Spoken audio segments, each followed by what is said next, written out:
મિત્રો, એકાદશીના દિવસે માત્ર એક ચપટી હળદરનો આ ઉપાય કરો. મિત્રો, શ્રાવણ મહિનાના સુદ પક્ષની એકાદશી એટલે કે 16 ઓગસ્ટ 2024 અને શુક્રવારના દિવસે એટલે કે આજે છે આ એકાદશી. આ દિવસે શ્રી હરિ વિષ્ણુ ભગવાન અને માતા લક્ષ્મીની પૂજા કરવામાં આવે છે. આ સિવાય કેટલાક વિશેષ ઉપાયો પણ કરવામાં આવે છે. તો મિત્રો, ચાલો જાણીએ ઉપાયો. આ ઉપાયો વિશે આપણે જાણીએ. તો નંબર 1 છે ઘરમાં સુખ અને સમૃદ્ધિ લાવવાનો ઉપાય. એકાદશીના દિવસે સવારે સ્નાન કરો. આ પછી ભગવાન વિષ્ણુ અને દેવી લક્ષ્મીની સાચા મનથી પૂજા કરો. હવે મિત્રો, 5 કોડીને લાલ કપડામાં બાંધીને ભગવાન વિષ્ણુને અર્પણ કરો. થોડા સમય પછી તેને લઈને તમે જ્યાં ઘરમાં પૈસા રાખો છો તે જગ્યાએ રાખો. આ ઉપાય કરવાથી તમારા ઘરમાં સુખ અને સમૃદ્ધિ આવશે. નંબર 2 જોઈએ.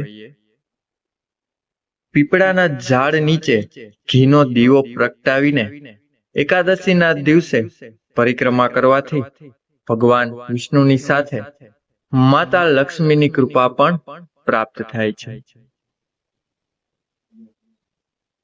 નંબર 3 જોઈએ.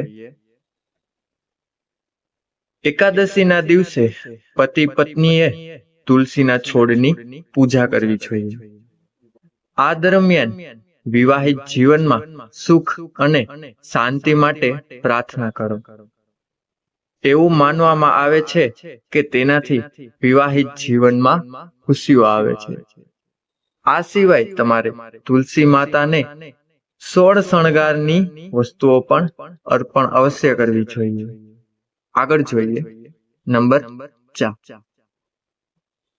એકાદશી પર દાન કરવાનું વિશેષ મહત્વ માનવામાં આવે છે.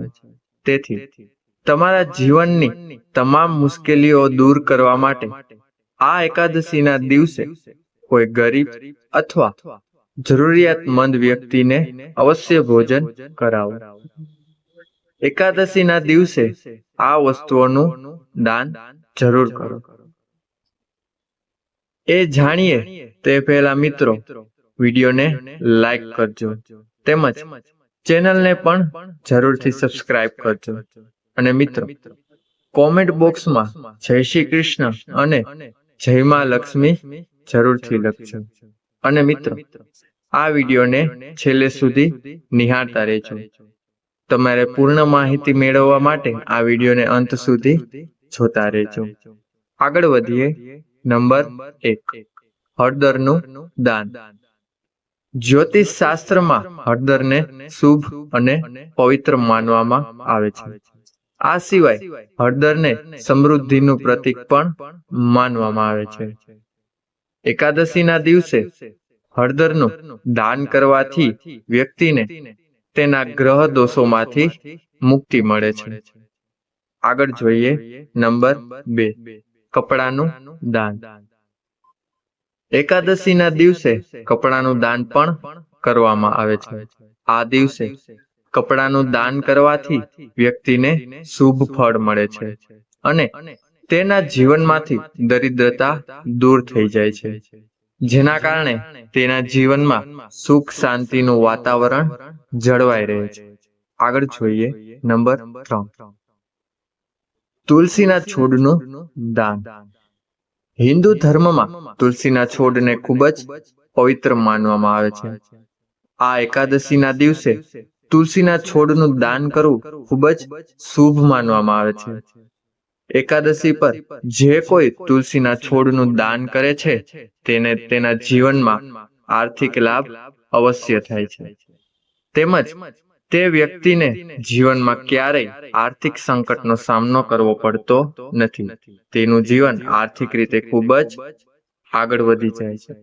નંબર 4 છે અન્નનું દાન. એકાદશીના દિવસે અન્નનું દાન કરવાથી વ્યક્તિના જીવનમાં ચાલી રહેલી તમામ સમસ્યાઓ દૂર થાય છે અને સુખ અને સૌભાગ્ય વધે છે. આ ઉપરાંત ઘરમાંથી નકારાત્મક ઉર્જાનો ખરાબ પ્રભાવ પણ દૂર થાય છે, જેનાથી તેમના જીવનમાં અને તેમના ઘરમાં સુખ સમૃદ્ધિ આવે છે. નંબર 5 જોઈએ, ચાંદીનું દાન. એકાદશીના દિવસે ચાંદીનું દાન કરવું ખૂબ જ શુભ માનવામાં આવે છે. એકાદશીના દિવસે ચાંદીનું દાન કરવાનો ઉલ્લેખ શાસ્ત્રોમાં પણ કરવામાં આવ્યો છે, કારણ કે આ દિવસે ચાંદીનું દાન કરવાથી સંતાન પ્રાપ્તિના યોગ બને છે અને તેમજ સંતાન પ્રાપ્તિનું સુખ પણ તેમને પ્રાપ્ત થાય છે. આગળ જોઈએ, નંબર 6 છે મોરના પીછા. મોરના પીછાનું દાન ખૂબ જ શુભ માનવામાં આવે છે. એવું માનવામાં આવે છે કે આ તિથિ પર દાન અને સારા કાર્યો કરવાથી ઘરમાં હંમેશા સુખ સમૃદ્ધિ રહે છે. માતા લક્ષ્મી પણ તેનાથી પ્રસન્ન થાય છે અને તેમના આશીર્વાદ માણસો પર વરસાવે છે. નંબર 7 જોઈએ, પીળા વસ્ત્રોનું દાન. પીળો રંગ સુખ અને સમૃદ્ધિ સાથે જોડાયેલો છે. ભગવાન વિષ્ણુને પીળો રંગ ખૂબ જ પ્રિય છે. તેથી જો તમે એકાદશી વ્રત કરી રહ્યા છો તો તમારે વ્રતના દિવસે પીળા રંગના વસ્ત્રોનું દાન અવશ્ય કરવું જોઈએ. તમે તમારા કોઈ પણ વરિષ્ઠ સંબંધી જેમ કે ભાભી, પુત્રી, બહેન, સાસુ, કાકી અથવા તમારા પોતાના ઘરની કોઈ પણ આદરણીય સ્ત્રીને પણ પીળી સાડીનું દાન કરી શકો છો. જો તમે સાડી ખરીદી શકતા નથી તો તમે તેની જગ્યાએ પીળા રંગનું કપડું પણ તમે દાન કરી શકો છો. એકાદશીના દિવસે આ રીતે તમારે પૂજા કરવી જોઈએ.